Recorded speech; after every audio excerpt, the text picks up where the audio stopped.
तो जो हमारा नेक्स्ट टॉपिक है वो है नेशनलिज्म एंड इम्पेरियलिज्म। तो क्या होता है, जो 19th सेंचुरी के एंड तक नेशनलिज्म जो है वो इम्पेरियलिज्म में कन्वर्ट होने लगता है। इम्पेरियलिज्म का मीनिंग होता है जो बड़ी नेशंस रहती हैं वो छोटे नेशंस पे कब्जा करके अपनी पावर और टेरिटरी एक्सपांड करती हैं। तो इसी का एक केस है बाल्कन्स रीजन का। जो बाल्कन्स रीजन है वो ऑटोमन एम्पायर के कंट्रोल में आता था।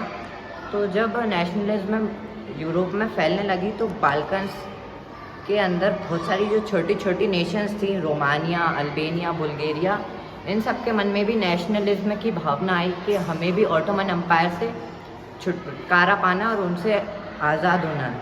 तो ये जो छोटे छोटे नेशंस थे इन्होंने बहुत सारे मॉडर्नाइजेशन किए अपनी इंडिपेंडेंस के लिए और फिर धीरे धीरे करके ये इंडिपेंडेंट भी होने लगे। लेकिन जो ऑटोमन एम्पायर था वो कमज़ोर होने लगा। उसने भी बहुत सारे मॉडर्नाइजेशन चलाए लेकिन इसका बाल्कन्स रीजन के छोटे छोटे स्टेट्स पर कोई असर नहीं पड़ा। वैसे तो इन सब में इंडिपेंडेंस आ रही थी लेकिन ये जो छोटे छोटे स्टेट्स थे ये आपस में ही बहुत जलते थे। तो हर नेशन एक दूसरे के ऊपर हमला करने लगा और इसी कारण फाइट हो गई। तो ये फाइट को देखते हुए जो बड़े बड़े कंट्रीज थी जैसे रशिया, जर्मनी, फ्रांस, ये सब भी इसमें इवॉल्व हो गई और इन्होंने भी सोचा कि हम बाल्कन्स पे कब्जा करके अपनी पावर बढ़ाएंगे। और यही एक बहुत बड़ा रीज़न था कि वहाँ पे वर्ल्ड वॉर का ये बहुत बड़ा कारण था।